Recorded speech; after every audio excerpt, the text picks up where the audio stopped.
Belly fat isn't the problem. It's the canary in the coal mine, and it's been chirping at you for years. Everything you're about to feel, the 2 p.m. fog, the crash after carbs, the weight that won't budge, it all traces back to one thing. Your cells stop listening to insulin. And here's the part that should genuinely annoy you. You can reverse it with 7 specific foods already sitting in your kitchen. Stick around to the end, because food number 7 is the one almost nobody expects, and it's the one doing the heaviest lifting. Quick note, not a doctor, not medical advice. But here's what I promise. I'm going to explain what's actually happening inside your body in a way that a 10-minute doctor's appointment never will. Always check with your healthcare provider before making any changes. Okay, let's go. Here's the thing nobody explains properly. Insulin isn't the villain. Insulin is a key. Every time you eat carbs, your blood sugar rises, and your pancreas releases insulin to unlock your cells so glucose can get inside and become energy. Insulin resistance is what happens when your cells stop responding to that key. The lock gets rusty. So your pancreas does the only thing it knows how to do. It makes more insulin and shoves harder. For a while, that works. Your blood sugar stays normal on paper. But behind the scenes, your insulin levels are climbing higher and higher just to get the same job done. That's the part almost nobody tells you. You can have insulin resistance for years, sometimes over a decade, with completely normal blood sugar on a standard test, because your pancreas is quietly compensating the whole time. The fatigue, the sugar cravings, the stubborn midsection weight, that's the compensation showing up as symptoms, long before a lab number ever moves. And that midsection weight isn't random. When your cells resist insulin's signal, your body starts storing incoming fuel differently, and visceral fat, the fat that wraps around your organs, not just the fat under your skin, becomes the default storage site. That's why it's called the canary in the coal mine. It's not the disease, it's the alarm going off because something upstream already changed. Medication can lower blood sugar. It generally does not fix the underlying resistance, the reason the lock got rusty in the first place. Diet is different, because certain foods do something medication doesn't.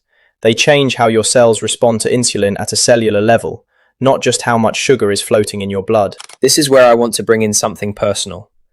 I spent years assuming that eating healthy and eating insulin-friendly were the same thing. They're not. I was eating what I thought was a clean diet, salads, grilled chicken, the occasional healthy granola bar, and still fighting that 2 p.m. crash almost every day. It wasn't until I actually looked at what the research says about insulin sensitivity specifically, rather than weight loss generally, that I realized I'd been solving the wrong problem. Clean and low calorie is not the same as insulin friendly. You can eat that way every single day and still be feeding insulin resistance, because the foods that actually repair insulin sensitivity are a much more specific list than healthy food in general. That gap between generically healthy and specifically insulin repairing is exactly what today's video is about. Before I get into the 7 foods, I want you to notice something. 3 of them are foods you've probably been told to limit. Not avoid, limit. And one of them only works if you prepare it a very specific way. Miss that detail and it barely does anything. So stay with me right after this. A quick mention. If you like any of the t-shirts that I am wearing in the videos, designed by my wife Jill, they can be purchased from the Geek Your Health website, link in the description, okay? Let's get back to the video. Food 1. Fatty fish. Salmon, sardines, mackerel. These are loaded with omega-3 fatty acids, and there's solid evidence that omega-3s reduce insulin resistance by lowering inflammation inside fat and muscle tissue. Inflammation is one of the main reasons cells stop responding to insulin's knock in the first place. Food 2. Leafy greens. Spinach, kale, Swiss chard.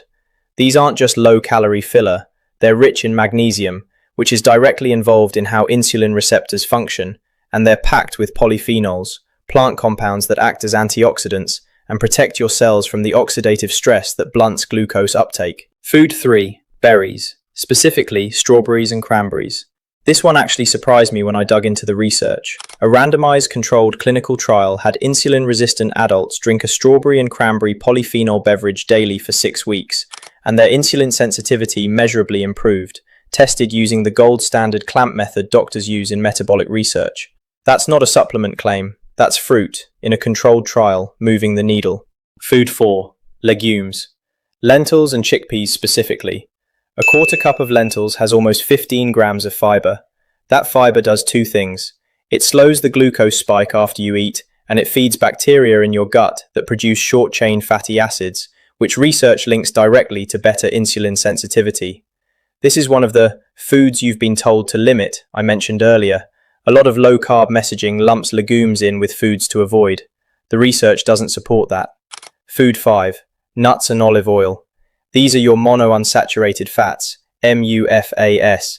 Diets built around MUFAS, compared to diets higher in saturated fat, are associated with meaningfully better insulin sensitivity and easier weight management. This is your second food to limit mythbuster.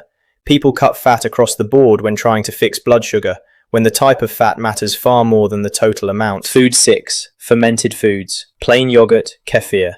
These deliver live cultures that support a gut microbiome capable of producing those same short-chain fatty acids I mentioned with the lentils. A healthier gut environment is increasingly tied to better metabolic and insulin outcomes. This is one of the newer areas of the research, and it's moving fast. The key word here is plain. Flavored yogurts loaded with added sugar work against everything we're trying to do, so read the label before you assume yogurt automatically counts. Notice the pattern across all 6 of these foods so far. Fish, greens, berries, legumes, healthy fats, fermented foods. None of them are exotic, none of them require a supplement aisle, and every single one of them either lowers inflammation, feeds your gut bacteria, or slows down how fast sugar hits your bloodstream. That's the actual mechanism behind reversing insulin resistance. It's not a magic ingredient, it's removing the things that jam the lock, one meal at a time. Here it is. Food 7 is a potato. Specifically, a cooked potato that has been cooled in the fridge for several hours before you eat it, even if you reheat it afterward. This isn't a trick. When starchy foods like potatoes or rice cool down after cooking, some of their starch converts into something called resistant starch. Resistant starch behaves less like a fast-digesting carb and more like fiber. It resists digestion in your small intestine, travels down to your colon, and gets fermented by your gut bacteria into those short-chain fatty acids that keep showing up throughout this list. The result? A meaningfully smaller blood sugar and insulin spike than the same potato eaten hot, fresh off the stove. This is the preparation detail I mentioned earlier.